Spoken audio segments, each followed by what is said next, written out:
കേരളത്തിലെ തെക്കൻ തിരുവിതാംകൂറിലെ ഒരു പഴയ കാട്ടുഗ്രാമത്തിൽ പനങ്കാടുകളും സർപ്പക്കാടുകളും നിറഞ്ഞ ഒരു കാലത്ത് നടന്ന കഥയാണിത്. കേരളത്തിലെ തെക്കൻ തിരുവിതാംകൂറിലെ ആ പഴയ കാട്ടുഗ്രാമത്തിന് ഒരു പ്രത്യേകതയുണ്ടായിരുന്നു. അവിടുത്തെ മണ്ണിൽ കരിമ്പനകളും പേരാലുകളും പടർന്നു പന്തലിച്ചു കിടന്നു. സൂര്യൻ അസ്തമിച്ചാൽ പിന്നെ ആ ഗ്രാമം മറ്റൊരു ലോകമായി മാറും.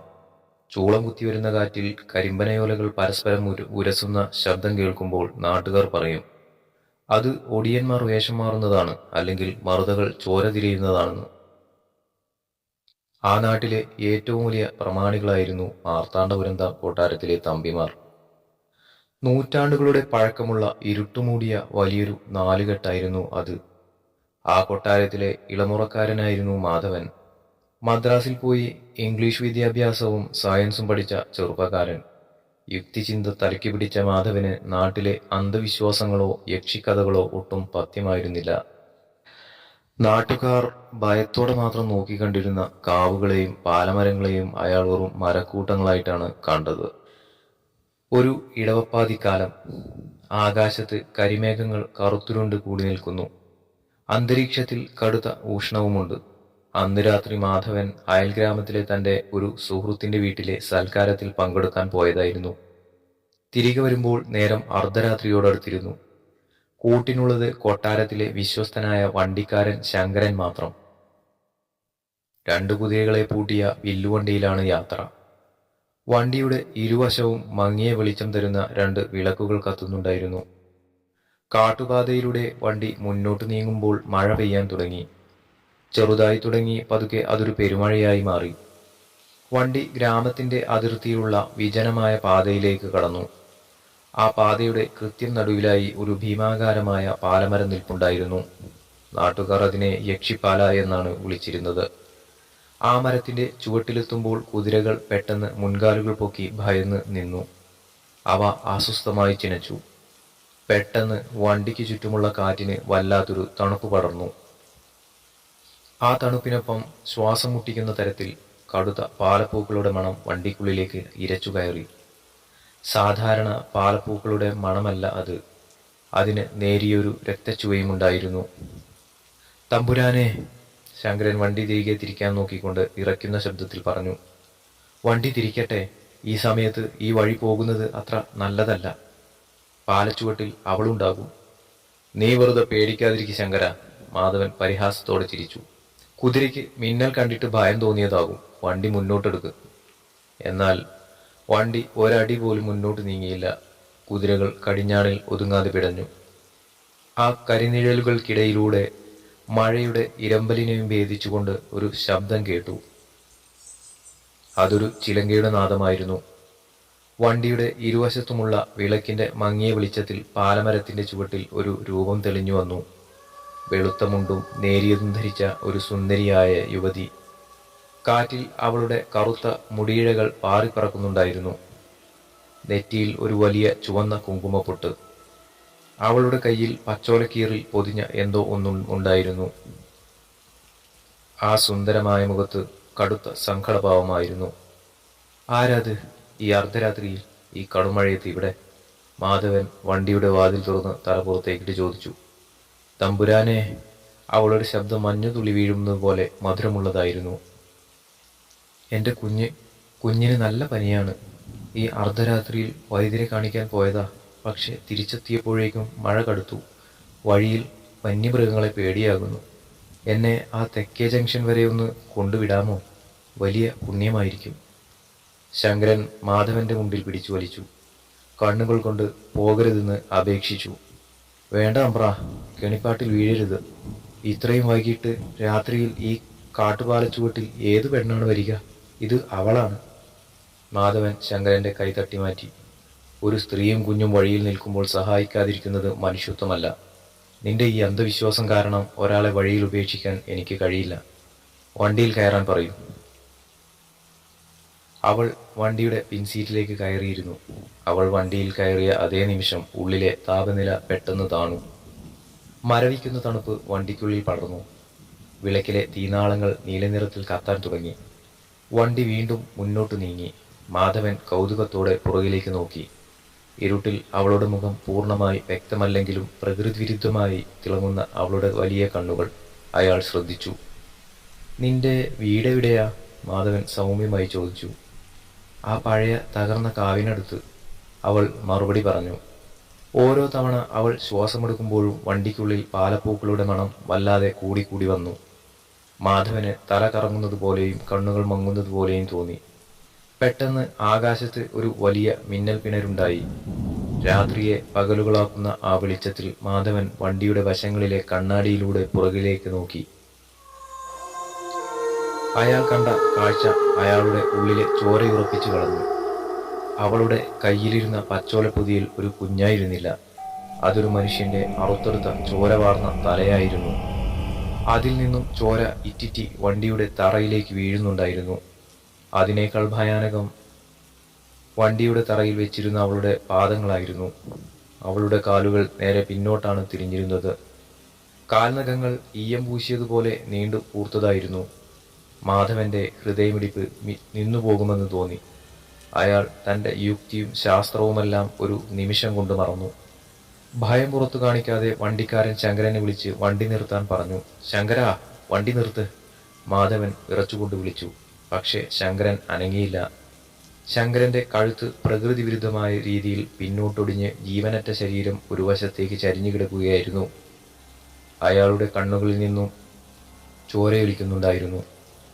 വണ്ടി ഇപ്പോൾ ഓടിക്കുന്നത് കുതിരകളല്ല, മറിച്ച് ഏതോ അദൃശ്യ ശക്തിയാണ്. കുതിരകൾ അലറിക്കൊണ്ട് കാട്ടുപാതയിലൂടെ ഭ്രാന്തമായി പായുകയായിരുന്നു. തമ്പുരാൻ, എന്താ ഒളിച്ചു നോക്കുന്നത്? എൻ്റെ കുഞ്ഞിനെ കാണണോ? പുറകിൽ നിന്നും ഒരു ഘോരമായ ചിരി ഉയർന്നു. നേരത്തെ കേട്ട ആ മധുര ശബ്ദം മാറി. പാറകൾ തമ്മിൽ ഉരസുന്നതുപോലെയുള്ള തറയോടുകൾ പൊട്ടുന്നതുപോലെ ഭീകരമായ അട്ടഹാസമായി അത് മാറി. മാധവൻ തിരിഞ്ഞു നോക്കുമ്പോൾ കണ്ടത് വായുവിലേക്ക് ഉയർന്നു നിൽക്കുന്ന ചോരക്കണ്ണുകളുള്ള പനങ്കുല പോലെ മുടിയഴിച്ചിട്ട ഭീമാകാരമായ കൊമ്പല്ലുകളുള്ള യക്ഷിയെയാണ്. അവളുടെ മുഖത്ത് ഭ്രാന്തമായ ഒരു വിശപ്പുണ്ടായിരുന്നു. അവൾ മാധവന്റെ കഴുത്തിന് നേരെ കൈകൾ നീട്ടി. അവളുടെ നഖങ്ങൾ മാധവന്റെ നെഞ്ചിലേക്ക് ആഴ്ന്നിറങ്ങാൻ തുടങ്ങി. മരണവെപ്രാളത്തിൽ നിൽക്കുമ്പോഴും മാധവന് തൻ്റെ മുത്തശ്ശൻ പണ്ട് പറഞ്ഞു തന്ന ഒരു കാര്യം ഓർമ്മ വന്നു. യക്ഷികൾക്കും ഒടിയന്മാർക്കും ഇരുമ്പിനെ ഭയമാണ്. അയാൾ വസ്ത്രത്തിനുള്ളിൽ പരതി. ഭാഗ്യത്തിന് മദ്രാസിൽ നിന്നും വാങ്ങിയ ചെറിയ ഇരുമ്പു പേന കത്തി അയാളുടെ മടിശീലയിൽ ഉണ്ടായിരുന്നു. മരണപ്പാച്ചിലിൽ അയാൾ ആ കത്തി പുറത്തെടുത്തു. യക്ഷി അയാളുടെ കഴുത്തിൽ പിടിമുറുക്കി ചോര കുടിക്കാൻ ആഞ്ഞ നിമിഷം മാധവൻ ആ ഇരുമ്പ് കത്തി അവളുടെ നീട്ടിപ്പിടിച്ച കൈകളിലേക്ക് ശക്തിയായി കുത്തിയിറക്കി. ഇരുമ്പ് തട്ടിയതും യക്ഷി ഭീകരമായി അലറി വിളിച്ചു. ആ ശബ്ദത്തിൽ കാട്ടിലെ മരങ്ങളെല്ലാം വിറച്ചു. അവൾ വണ്ടിയിൽ നിന്നും പുറത്തേക്ക് തെറിച്ചു വീണു. വണ്ടിയുടെ വാതിൽ തകർന്നുപോയി. കടിഞ്ഞാൻ പൊട്ടിയ കുതിരകൾ ഭ്രാന്തമായി ഓടി ഒടുവിൽ മാർത്താണ്ഡപുരം കൊട്ടാരത്തിന്റെ വലിയ പടിപ്പുരമുറ്റത്ത് ചെന്ന് നിന്നു. മാധവൻ ജീവനും കയ്യിലെടുത്ത് വണ്ടിയിൽ നിന്നും ഇറങ്ങി കൊട്ടാരത്തിനുള്ളിലേക്ക് ഓടിക്കയറി. വലിയ തേക്ക് തടിയുടെ വാതിലുകളെല്ലാം അടച്ചുപൂട്ടി വലിയ ഇരുമ്പഴികൾ ഇട്ടു. അന്ന് രാത്രി മുഴുവൻ കൊട്ടാരത്തിന് പുറത്ത് കനത്ത താണ്ഡവമായിരുന്നു. കൊട്ടാരത്തിന്റെ മേൽക്കൂരയിലെ ഓടുകളിലൂടെ ചിലങ്ക കെട്ടിയ പാദങ്ങൾ ഓടി നടക്കുന്ന ശബ്ദം കേൾക്കാമായിരുന്നു. ജനൽപ്പാളികളിൽ കൂർത്ത നഖങ്ങൾ കൊണ്ട് പോറുന്ന ശബ്ദവും എന്ന ഭീകരമായ വിളിയും അന്തരീക്ഷത്തിൽ മുഴങ്ങി. മാധവൻ പുലരും വരെ കൊട്ടാരത്തിലെ പൂജാമുറിയിലെ ഭദ്രകാളി വിഗ്രഹത്തിന് ചുവട്ടിൽ കണ്ണടച്ച് പ്രാർത്ഥനയോടെയിരുന്നു. അടുത്ത ദിവസം രാവിലെ സൂര്യനുദിച്ചപ്പോൾ നാട്ടുകാർ കൊട്ടാരമുറ്റത്ത് തടിച്ചുകൂടി. വണ്ടിക്കാരൻ ശങ്കരൻ വണ്ടിക്കുള്ളിൽ രക്തം വാർന്ന് മരിച്ചു കിടപ്പുണ്ടായിരുന്നു. വണ്ടിയുടെ തറയിലാകെ കരിഞ്ഞ പാലപ്പൂക്കളും ചോരയും നിറഞ്ഞിരുന്നു. മാധവൻ വാതിൽ തുറന്ന് പുറത്തു വന്നപ്പോൾ അയാൾ പഴയ മാധവനായിരുന്നില്ല. കടുത്ത പനി ബാധിച്ച് ഭയം ബാധിച്ച കണ്ണുകളോടെ അയാൾ മാസങ്ങളോളം കിടപ്പിലായി.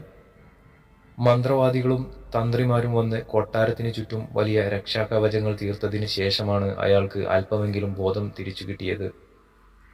ആ സംഭവത്തിന് ശേഷം മാധവൻ തൻ്റെ ജീവിതത്തിൽ ഒരിക്കലും നേരം ഇരുട്ടിയാൽ പുറത്തിറങ്ങിയിട്ടില്ല. കാലങ്ങൾ കഴിഞ്ഞു. മാർത്താണ്ഡപുരം കൊട്ടാരം ഇന്ന് തകർന്നു തരിപ്പണമായി കിടക്കുന്നു. എങ്കിലും ഇന്നും ഇടവപ്പാതി രാത്രികളിൽ ആ പഴയ യക്ഷിപ്പാലയുടെ ചുവട്ടിലൂടെ പോകുന്നവർക്ക് ചിലങ്കകളുടെ നേർത്ത ശബ്ദവും അന്തരീക്ഷത്തിൽ ശ്വാസം മുട്ടിക്കുന്ന പാലപ്പൂക്കളുടെ മണവും അനുഭവപ്പെടാറുണ്ടെന്നാണ് പഴമക്കാർ പറയുന്നത്. ആ വഴി പോകുന്നവർ ഇന്നും കയ്യിൽ ഒരു ഇരുമ്പ് കഷ്ണം കരുതാൻ മറക്കാറില്ല. മാർത്താണ്ഡപുരം കൊട്ടാരത്തിലെ ആ ഭീകരരാത്രി നടന്ന് കൃത്യം 30 വർഷങ്ങൾ കഴിഞ്ഞു. പഴയ നാലുകെട്ട് ഇന്ന് ജീർണിച്ചും കാടുപിടിച്ചും കിടക്കുകയാണ്. മാധവൻ ആ സംഭവത്തിന് ശേഷം വിവാഹം കഴിക്കാതെ ഭയം വിട്ടുമാറാത്ത കണ്ണുകളോടെ ജീവിച്ച് ഒടുവിൽ അകാലത്തിൽ മരണപ്പെട്ടിരുന്നു.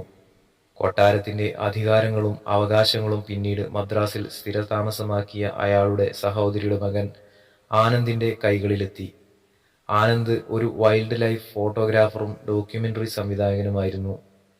കേരളത്തിലെ കാവുകളെക്കുറിച്ചും പഴയ യക്ഷിക്കഥകളെക്കുറിച്ചും ഒരു ഡോക്യുമെന്ററി ചെയ്യാനാണ് അവൻ തന്റെ കൂട്ടുകാരനായ ഡിസൈനർ ഹരിയോടൊപ്പം മാർത്താണ്ഡപുരത്ത് എത്തിയത്.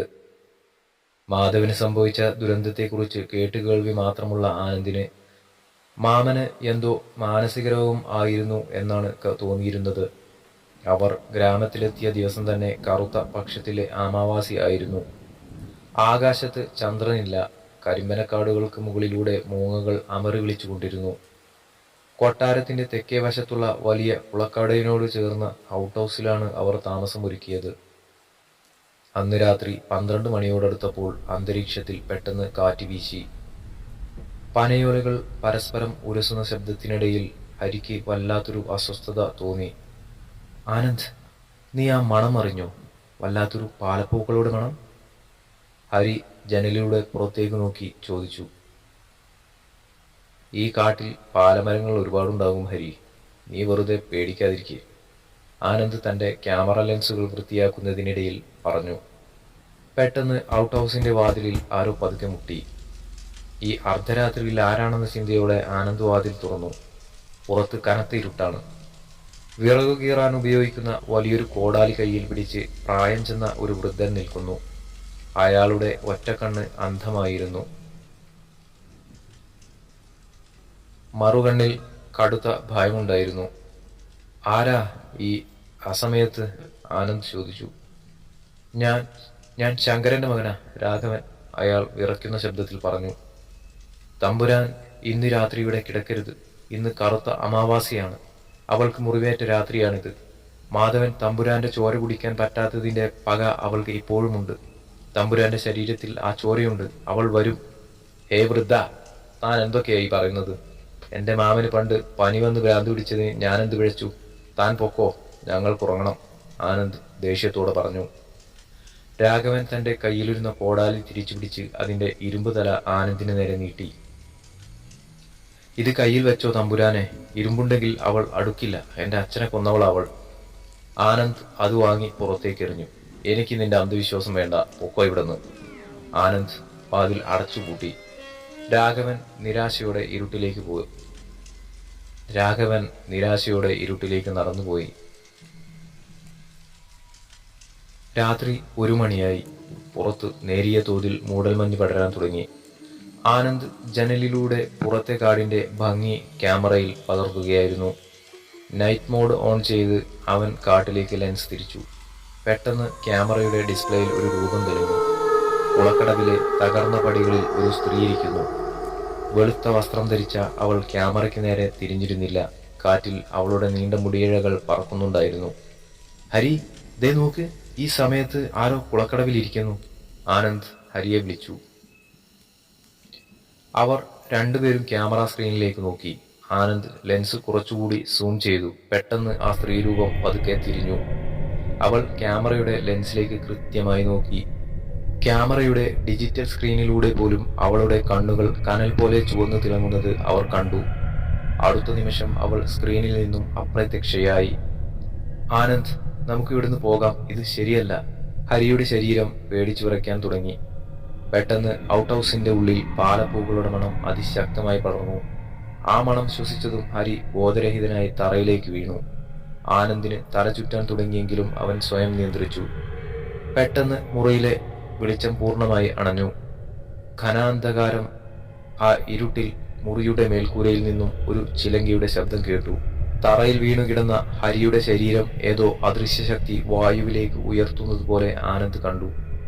അടുത്ത നിമിഷം ഹരി മുറിയുടെ മൂലയിലേക്ക് തെറിച്ചു വീണു. ആരാത്? ആനന്ദ് തൻ്റെ ഫോണിൻ്റെ ഫ്ലാഷ് ലൈറ്റ് ഓൺ ചെയ്ത് ചുറ്റുമടിച്ചു. ഫ്ലാഷ് ലൈറ്റിൻ്റെ വെളിച്ചം ചെന്നു നിന്നത് മുറിയുടെ കതകിന് മുന്നിലാണ്. അവിടെ അവൾ നിൽക്കുന്നുണ്ടായിരുന്നു. 30 വർഷങ്ങൾക്ക് മുൻപ് മാധവൻ കണ്ട അതേ യക്ഷി. പക്ഷേ അവളുടെ മുഖത്തിൻ്റെ ഒരു വശം കരിഞ്ഞുണങ്ങി വികൃതമായിരുന്നു.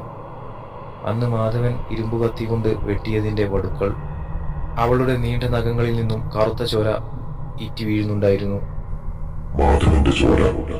അവളുടെ ശബ്ദം കാതുകൾ പൊട്ടുന്നത് പോലെ ഭീകരമായിരുന്നു. അന്ന് അവൻ എന്നെ ഇരുമ്പ് കൊണ്ട് മുറിവേൽപ്പിച്ചു. പക്ഷേ ഇന്ന് അവന്റെ വംശത്തിൽപ്പെട്ട നീ എന്റെ വിശപ്പ് മാറ്റി. അവൾ വായുവിലൂടെ പറന്ന് ആനന്ദിന്റെ നേരെ അടുത്തു. ആനന്ദ് ഭയന്ന് പുറകിലേക്ക് മാറി. തറയിൽ കിടന്ന ക്യാമറയും ട്രൈപോഡും അവൻ അവളുടെ നേരെ എറിഞ്ഞു. പക്ഷേ അവയൊക്കെ വായുവിൽ വെച്ച് തന്നെ തകർന്നുപോയി. യക്ഷി ആനന്ദിന്റെ കഴുത്തിൽ തൻ്റെ കൂർത്ത നഖങ്ങൾ ആഴ്ത്തി. ശ്വാസം മുട്ടി ആനന്ദിന്റെ കണ്ണുകൾ പുറത്തേക്ക് തള്ളി വന്നു. മരണത്തിന്റെ തണുപ്പ് അവന്റെ ശരീരത്തിലേക്ക് പടരാൻ തുടങ്ങി. പെട്ടെന്ന് വീടിന്റെ വാതിൽ തകർത്ത് അകത്തേക്ക് ഒരാൾ പാഞ്ഞു വന്നു. അത് രാഘവനായിരുന്നു. അയാൾ ആനന്ദ് പുറത്തേക്കെറിഞ്ഞ ആ വലിയ ഇരുമ്പ് കോടാലിയുമായിട്ടാണ് വന്നത്. ഭദ്രകാളി അമ്മേ എന്ന് ആക്രോശിച്ചുകൊണ്ട് ആ രാഘവൻ തൻ്റെ കയ്യിലിരുന്ന ഇരുമ്പ് കോടാലി യക്ഷിയുടെ പുറത്തേക്ക് ശക്തിയായി ആഞ്ഞുവെട്ടി. ഇരുമ്പ് വീണ്ടും ശരീരത്തിൽ തട്ടിയതും യക്ഷി ഭീകരമായി അലറി വിളിച്ചു. അവളുടെ പിടിയിൽ നിന്നും ആനന്ദ് തറയിലേക്ക് വീണു. കോടാലി തറച്ച ഭാഗത്തു നിന്നും പുക ഉയരാൻ തുടങ്ങി. അവൾ രാഘവനെ നോക്കി ദേഷ്യത്തോടെ അലറിയെങ്കിലും ഇരുമ്പ് കോടാലിക്ക് മുന്നിൽ പിടിച്ചു നിൽക്കാൻ അവൾക്ക് കഴിഞ്ഞില്ല. അവൾ ജനൽപ്പാളികൾ തകർത്ത് പുറത്തേക്ക് പറന്നുപോയി. കാട്ടിലെ കരിമ്പനകൾക്ക് മുകളിലൂടെ അവളുടെ ആഘോഷം ഗ്രാമം മുഴുവൻ മുഴങ്ങിക്കേട്ടു. പിറ്റേന്ന് രാവിലെ ബോധം വന്ന ആനന്ദും ഹരിയും ഒരു നിമിഷം പോലും അവിടെ നിൽക്കാതെ തങ്ങളുടെ ക്യാമറയും മറ്റും ഉപേക്ഷിച്ച് വണ്ടി കയറി. പോകുന്നതിന് മുൻപ് ആനന്ദ് രാഘവന്റെ കൈകളിൽ പിടിച്ച് നന്ദി പറഞ്ഞു. ഇന്നും മാർത്താണ്ഡപുരത്തെ കാടുകളിൽ ആ യക്ഷി അലഞ്ഞു തിരിയുന്നു എന്നാണ് വിശ്വാസം. മാധവന്റെ കുടുംബത്തിലെ അവസാന കണ്ണിയും അവിടെ നിന്നും രക്ഷപ്പെട്ടതോടെ അവളുടെ പ്രതികാരം പൂർണ്ണമായില്ല. അതിനാൽ ഇന്നും കറുത്ത അമാവാസി രാത്രികളിൽ അപരിചിതരായ ചെറുപ്പക്കാർ ആ വഴി വന്നാൽ അവൾ പാലപ്പൂക്കളുടെ മണവുമായി അവരെ കാത്തു നിൽക്കുമത്രേ.